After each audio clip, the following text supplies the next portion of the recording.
In this video, we're going to look at a free and open source tool called the sleuthkit, and it runs under Linux. It's very easy to download and install, as I'll show you. It doesn't have a really nice graphical user interface, although a user interface is available, but what I want you to do first is actually run this from the command line. It's very simple to do. I've got a 30-minute video that shows you how to use it. And we'll start with how to install that under Mint, which of course is going to work just exactly like it does under Ubuntu. Okay, so the first thing we need to do is to make sure that we have a terminal open in either Mint or Ubuntu, and we need to make sure that we have our network connection. If we go up to VM and go to Settings, we can see that we're natting here, so we make sure that we've got a internet connection. Let's click Cancel. Now this is very difficult, so follow along with me. Sudo aptitude install sleuthkit. As it turns out, sleuthkit is in the Ubuntu repository, so it makes it very easy to download and install. Essentially what sleuthkit is that it's a bunch of command line utilities that has the ability to forensically analyze an image of a file system, and we already know how to create one of those using DD. And it has to be a DD image. It can't be any of the other images we discussed, for example ProDiscover or an in-case image, which is proprietary, but it works with a raw image. We hit enter, we type our password, and we see that there's 1, 2, 3, 4, 5 files that it wants to install. The main file and then some supporting files right here. And we can hit enter.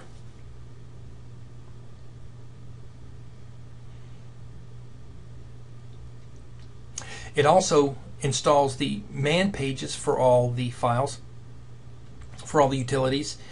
And in a second I will just very quickly show you how to use a couple of the commands, and then after this we'll go into more detail with a more comprehensive explanation of how to use all the different commands. And then at some point in the future I might install the graphical front end to it, which is essentially it uses a browser to act as a front end to the sleuthkit utilities. So the great thing about this is that it's a full-fledged forensics toolkit, and it doesn't cost anything. So this is something you can install at home. For example, if one of your if you accidentally delete a file and you need to recover it, you can always use the sleuthkit to recover that file. Now it's not as fancy as the commercial versions that cost $2,000-3,000, but you know what? It's free, so you're kind of getting what you pay for. And technically, you're actually getting more than you pay for. It's a really sweet toolkit.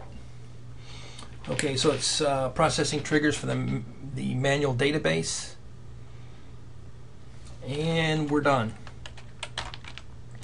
And so this is kind of getting a little ahead here. Let's see, I think I've got a DD file in here, and so we can run the command fstat, and that gives us file status information on NTFS.dd. And you can see that it reads the file and tells us a lot of information about the file system, what it was created on, the master file table, the mirror of the master file table, the size of the master file table entries, and so on.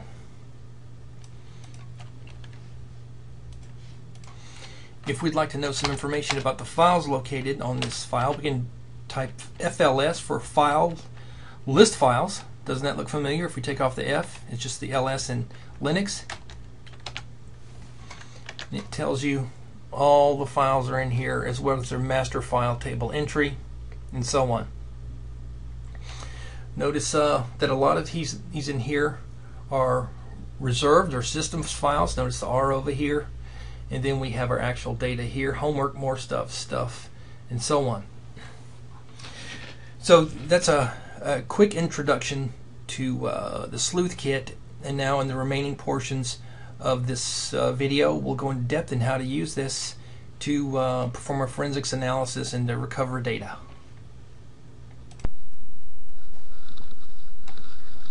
Okay, what is sleuthkit? Sleuthkit is a free open source forensics tool that can be used in lieu of other forensic suites such as Ncase and Forensics Toolkit. It's great because it fits on a bootable Linux CD, and I believe the most recent copies of Knoppix have it pre-installed, so you can boot into Knoppix and then pull up these tools from that. It's an updated version of the Coroner's Toolkit, which is Unix-based command line forensics data recovery utilities, and as we'll see, it's very, very powerful. There's also a front end to it called Autopsy that we will discuss later on in class, and that runs in a browser. But for right now, we're going to do everything from the command line so you really understand what are the tools that are being used. So what Brian Carrier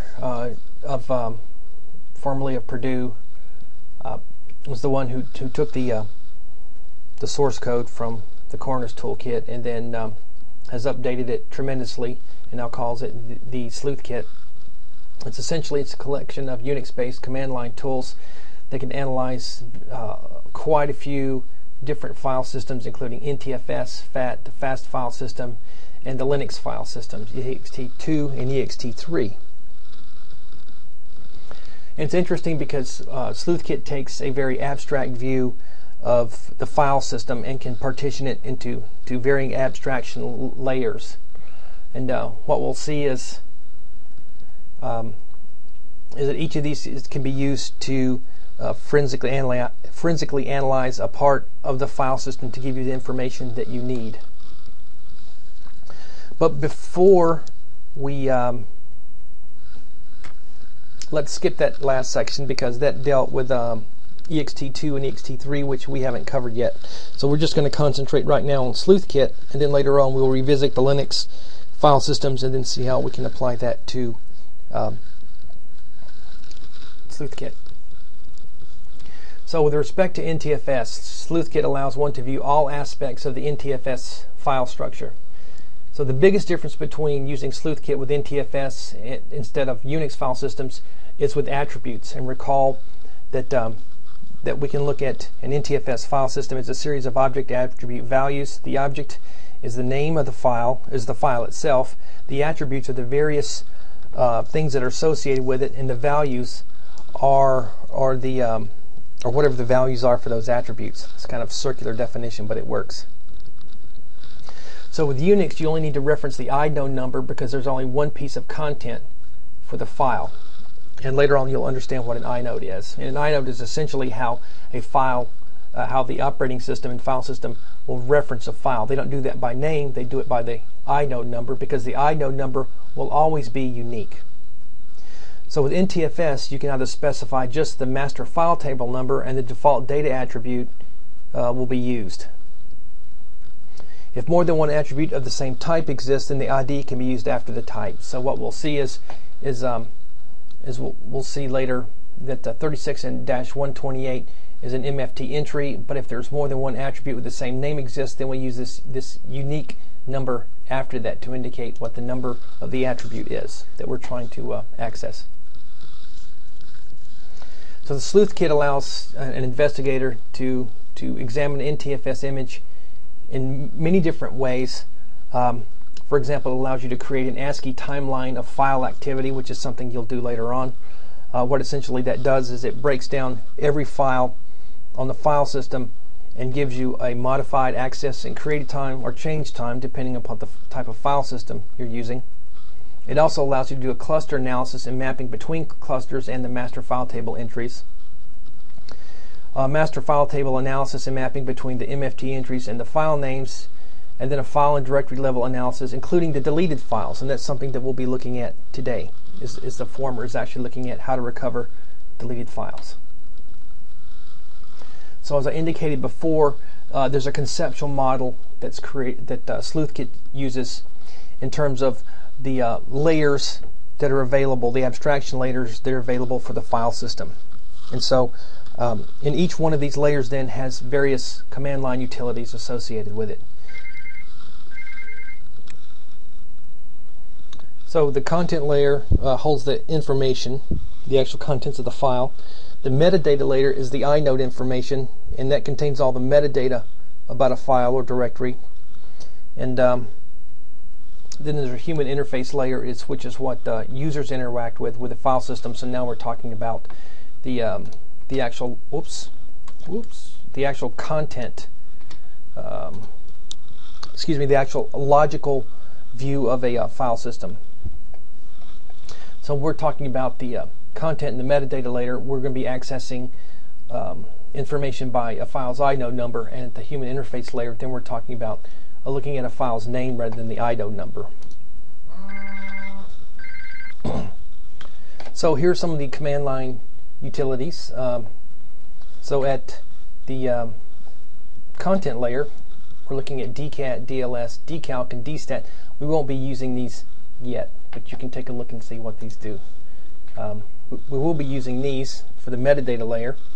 So we'll be using ILS, ISTAT, and ICAT in our first example here. And ILS displays inode values. ISTAT displays information about an inode, so that's going to be the metadata information.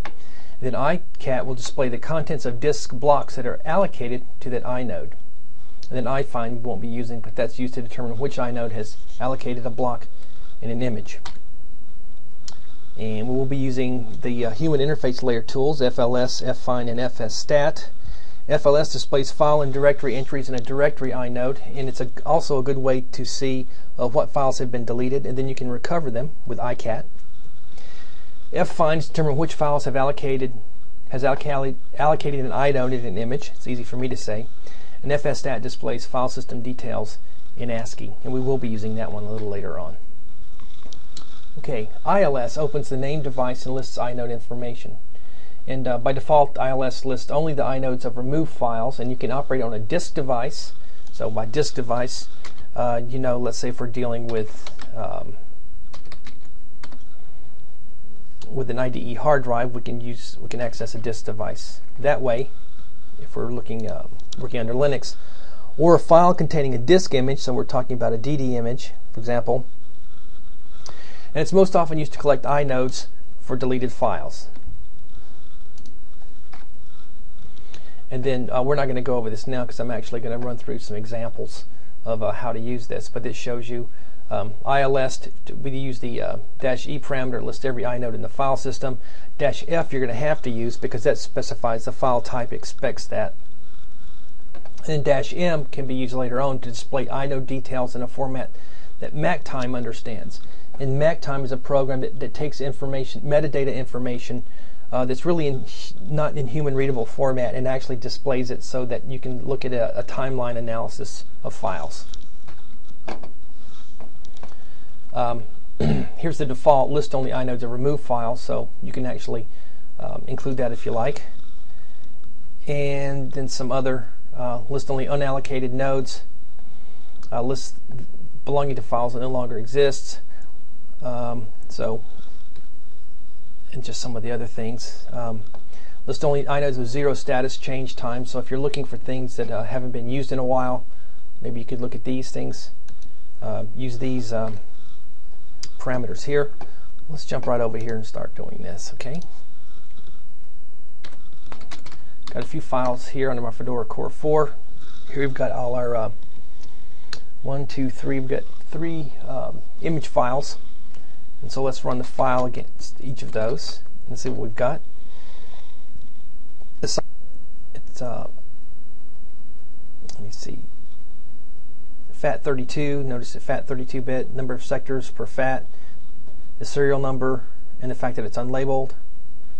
And let's go look at the next. Whoops. DOS floppy is image3.dd, and file suspect.dd is a FAT16 Windows 98 bootloader, so that's got Windows 98 on it. Okay, so now what we're going to do is let's look at let me see, suspect.dd. Let's take a look at that. So let's run fsstat, which gives us information. Notice that none of those had NTFS file system on it. That's going to be something that you're going to do for your assignment. So we're just going to look at the suspect.dd right now. It tells us it's a FAT16 system. The OEM name, the volume ID, the volume label, Notice it doesn't have any. The file system type label is FAT16. The sectors before the file system is 63. And then it tells you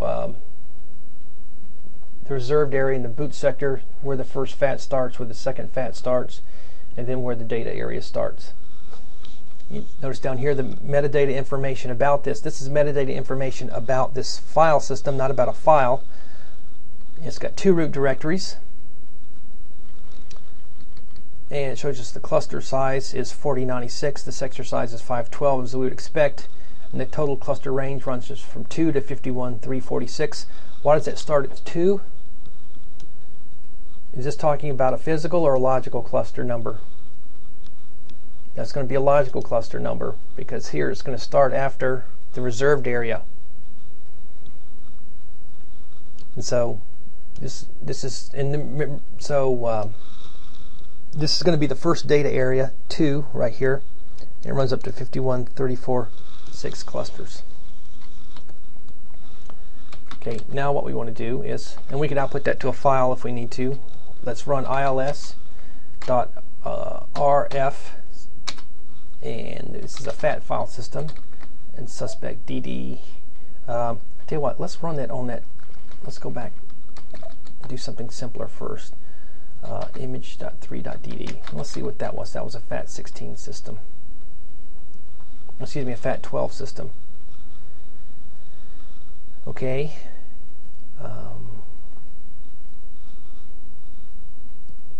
If you recall from our first class, if this looks correct, the total range of sectors is 0 to 2879.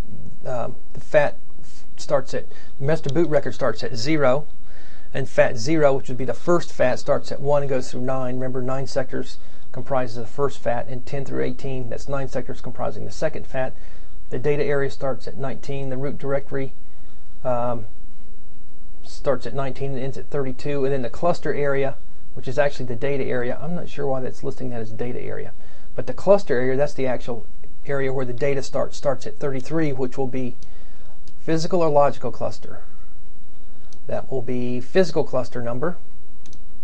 And of course, because this is a FAT12, that's equal to a sector. Each cluster is equal to a sector. And so what logical cluster number is that going to be? That's going to be 2. We look down here, that says 2 as well. Okay. And then down here, this just tells you the FAT contents. It tells you what clusters are being used. So looks like right here, 33 is the first logical cluster number, and so there's a file that's composed of 4 clusters here at the very far start of the data area. Okay, so let's go and run ILS on that. RF FAT, and then we want to, this is called image3.dd less. And that gives us all the information over here of all the files. And notice this is the UID, the GID. This is the inode number, A time, C time, M time, the modes, the number of links, the size, the blocks, and so on. And so notice this really isn't in human readable format, because these are offsets from the epoch, right? These times, if you recall. And so this is actually going to be of use when you run this through an interpreter like MechTime that actually understands these. So now what we can do is we run ILS. Now recall that FLS looks at the file system from the human layer interface point of view. And so, whoops, FLS-DRF. If you look back and see what those mean, the D is actually going to show us the deleted files and directories. And so that's FAT and image3.dd. Now it shows us the names of the files, as we see here. And so recall that these are, here's the directories, and here's just actual files. This asterisk indicates these are deleted files.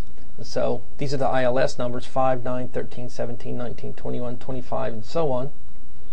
And so if we want to recover one of these files, we're going to use not the name, but we're going to use the inode number to actually recover one of the files. Let's jump back here for a second and look at the file types that are understood by sleuthkit. If the fast file system for BSD, and this is the -F parameter. This is the what you would use to indicate what type of file system it is. So notice that it covers the fast file systems. It covers different types of FATs. It also covers the Linux file systems, NTFS, OpenBSD, and Solaris as well. And so if we want to find the inodes of deleted files, we can run ILS-RF. We give it the FAT here to indicate that this is a FAT file system, and then the name of the image. And as we saw before, what it gives us is the inode numbers of the removed files. That's what the -R gives us. It's also the default, so you could actually leave that out and it would indicate as such. Now ISTAT displays inode details. So it displays the user ID, the group ID, the mode, the size, the link numbers, modified access and created times, and so on. And so we can go back here and do this for a particular file. Let's say if we saw this before, let's do this for hello world.txt right up here at the top, and then we'll do new folder. So let's do that first. So we have ISTAT-F, the file type image 3D, and 5. It's not allocated, which means it's what? It's deleted. File attributes, it's the file and it's archived, the size is 0. There's the name, which would be the what? Short name? Right. Directory entry times written, accessed, and created. Number of sectors. It doesn't comprise any sector, so it's either been overwritten or it never had any data in them. The file recovery is not possible. And so if we want to see if that's the case, we can use icat. There we go. And the file type, and then the image name, image, come on, 3TD, and then the inode number, and there's nothing there. Okay, now let's look at new folder, and we're going to say ILS-F FAT, and image, and then 30, that's new folder, and let's see what that tells us about it. Oop, that's not what I wanted. I wanted ISTAT. See, that's what you get when you only use this twice a year. There we go. Sectors, it only had one particular sector, 110, since it was a directory. The size, the short name, the fact that its file attribute that it was a directory, it's not allocated, which means it's deleted. Time and date stamps, and unfortunately the file recovery is not possible. Let's go back and run FLS, that's what I meant to run. And let's see if we can recover one of these files. Let's look to an ISTAT against that last file, inode 37029, FAT image 3.td 37029. Okay, it's not allocated. Size is 4096, which means it's swap. Here's the written access, created times, number of sectors, and the recovery will require recovering this many sectors. And so let's go in and use icat just to show you how this works. icat-f fat, and so we're going to image 3.dd and 37029 to recover the file. Recovered. There we go. Let's run file against that. It's data, so let's take a look at what data means.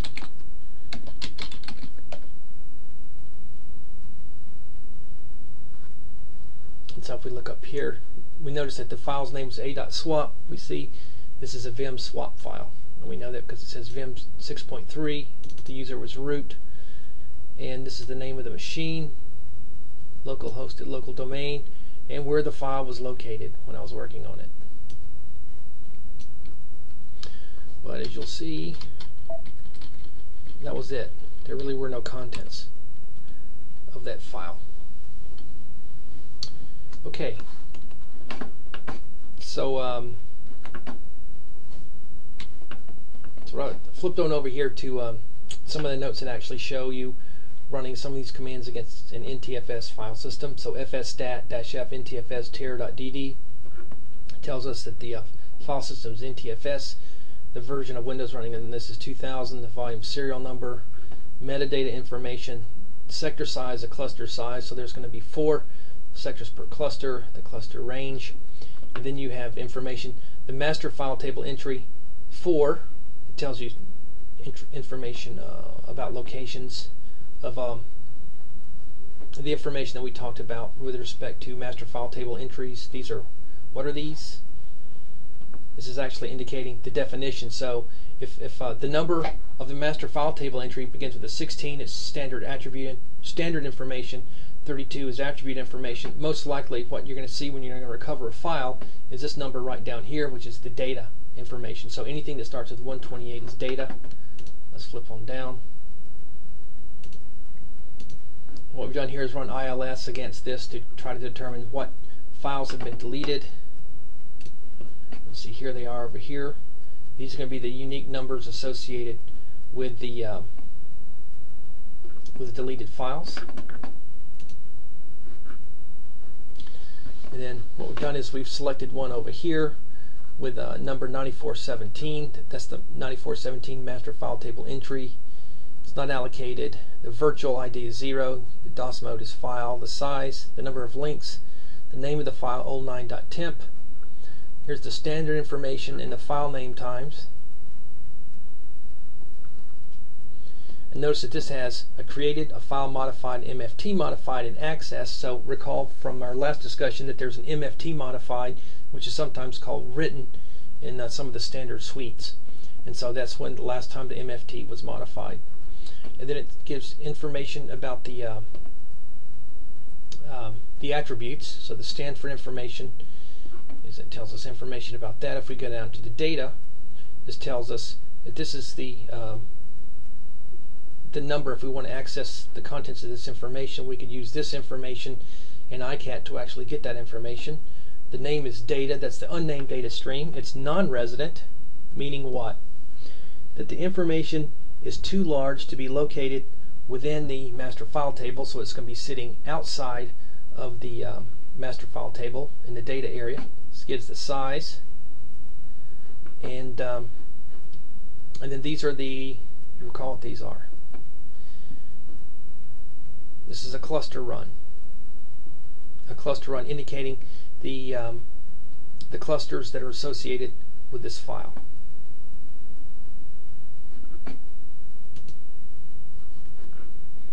And then if we go back and we want to see the name of the file associated with this inode number, we type fffind 9417 and we see that it's a deleted file and it's old9.temp, and we knew that because over here we used istat to give us information about this file, and we saw this right here.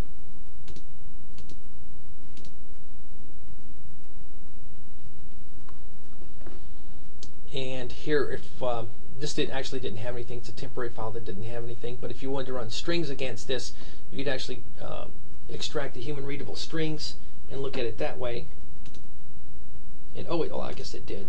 Oh, no, I see what I ran here is I ran this command first, and it had some non-printable characters, so I just ran strings on this, and this was the result right here. So it was truly a temporary file. Okay, here's the man pages for these tools. We didn't go over Foremost, although we will later on. This is a Foremost is a tool that uses header information to go in and extract deleted files. And so that ends this short demonstration of sleuthkit. You should go ahead and either check out your Knoppix to make sure that's installed on your Knoppix CD, or you can download sleuthkit and compile it and on your Linux box and start playing around with that.